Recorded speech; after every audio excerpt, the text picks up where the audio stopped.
Bengaluru second airport, ಎರಡನೇ airport ಘೋಷಣೆ ಮುನ್ನವೇ ಈ ಪ್ರದೇಶಗಳಲ್ಲಿ ಭೂಮಿ ಖರೀದಿಗೆ ಮುಗಿಬಿದ್ದ ಜನ. ಹೌದು ವೀಕ್ಷಕರೇ, ಬೆಂಗಳೂರು ಎರಡನೇ ಏರ್ಪೋರ್ಟ್ ನಿರ್ಮಾಣವಾಗುವ ಜಾಗ ಇನ್ನೂ ಅಂತಿಮವಾಗಿಲ್ಲ. ರಾಜ್ಯ ಸರ್ಕಾರ ಹೊಸ ವಿಮಾನ ನಿಲ್ದಾಣಕ್ಕಾಗಿ 2 ಕಡೆ ಜಾಗಗಳನ್ನು ಗುರುತಿಸಿ ಕೇಂದ್ರದ ಗ್ರೀನ್ ಸಿಗ್ನಲ್ಗಾಗಿ ಕಾಯುತ್ತಿದೆ. ಕನಕಪುರ ರಸ್ತೆ ಹಾಗೂ ಕುಣಿಗಲ್ ಬಳಿ ಗುರುತಿಸಿರುವ ಜಾಗಗಳನ್ನು ವಿಮಾನ ನಿಲ್ದಾಣ ಪ್ರಾಧಿಕಾರದ ತಂಡ ಪರಿಶೀಲಿಸಿದ್ದಾರೆ. ಮತ್ತೊಂದೆಡೆ ತುಮಕೂರು ಭಾಗದಲ್ಲಿ ಏರ್ಪೋರ್ಟ್ ಬೇಕು ಎನ್ನುವ ಡಿಮ್ಯಾಂಡ್ ಕೂಡ ಹೆಚ್ಚಾಗಿ ಕೇಳಿಬರುತ್ತಿದೆ. ಈ ಹೊಸ ವಿಮಾನ ನಿಲ್ದಾಣ ಎಲ್ಲಿ ನಿರ್ಮಾಣವಾಗುತ್ತೆ ಎಂಬ ನಿಖರ ಮಾಹಿತಿ ಸದ್ಯಕ್ಕಂತೂ ಸಿಕ್ಕಿಲ್ಲ. ಆದರೆ ಏರ್ಪೋರ್ಟ್ ಬರುವ ನಿರೀಕ್ಷೆಯಲ್ಲಿ ರಿಯಲ್ ಎಸ್ಟೇಟ್ ಹಾಗೂ ಹೂಡಿಕೆದಾರರ ಕಣ್ಣಂತೂ ಈ ಜಾಗಗಳ ಮೇಲೆ ಬಿದ್ದಿದೆ. ಕೆಲವರು ಕನಕಪುರ ರಸ್ತೆಯಲ್ಲೇ ಬೆಂಗಳೂರಿನ ಎರಡನೇ ವಿಮಾನ ನಿಲ್ದಾಣ ಬರಲಿದೆ ಎಂದು ಹೇಳುತ್ತಿದ್ದಾರೆ.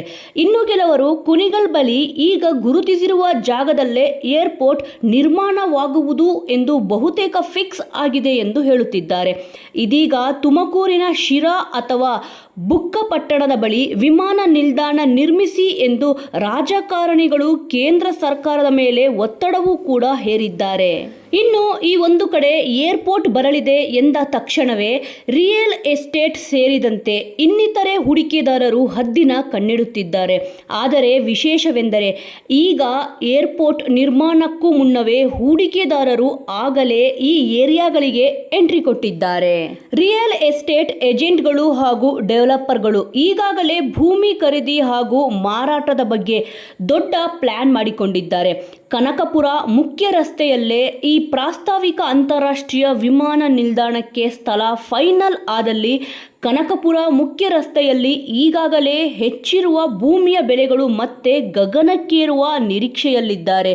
ಹಾಗಾಗಿ ಈ ಭಾಗದಲ್ಲಿ ಹೂಡಿಕೆ ಮಾಡಲು ಜನ ಮುಗಿಬೀಳುತ್ತಿದ್ದಾರೆ ಅಂತ ಹೇಳಲಾಗುತ್ತಿದೆ. ಇನ್ನು ಕನಕಪುರ ರಸ್ತೆ ಭಾರಿ ಬೆಳವಣಿಗೆಯನ್ನು ಕೂಡ ಕಂಡಿದೆ.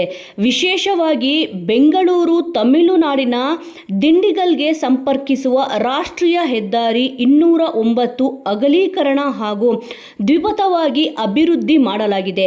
ಇದರಿಂದಲೂ ಈ ಭಾಗದಲ್ಲಿ ಭೂಮಿ ಬೆಲೆ ದಿನದಿಂದ ದಿನಕ್ಕೆ ಹೆಚ್ಚಾಗುತ್ತಲೇ ಇದೆ. ಈಗ ಏರ್ಪೋರ್ಟ್ ಇದೇ ಭಾಗದಲ್ಲಿ ಬಂದರೆ ರಿಯಲ್ ಎಸ್ಟೇಟ್ನವರು ಲಾಭ ಮಾಡಿಕೊಳ್ಳಲು ತುದಿಗಾಲಲ್ಲಿ ನಿಂತಿದ್ದಾರೆ.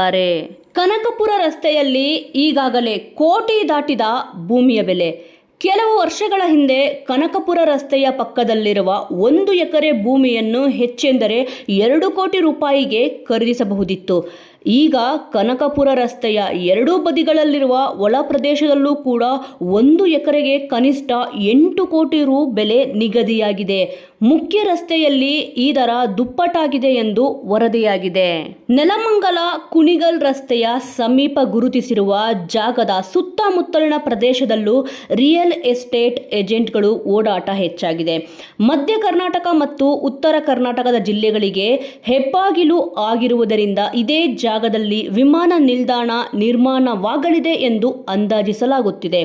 ನೆಲಮಂಗಲದ ಬಳಿ ವಿಮಾನ ನಿಲ್ದಾಣ ಬಂದರೆ ಅದು ಕರ್ನಾಟಕಕ್ಕೆ ಸಂಪೂರ್ಣವಾಗಿ ಪ್ರಯೋಜನಕಾರಿಯಾಗುತ್ತದೆ ಎಂದು ಹೇಳಲಾಗುತ್ತಿದೆ.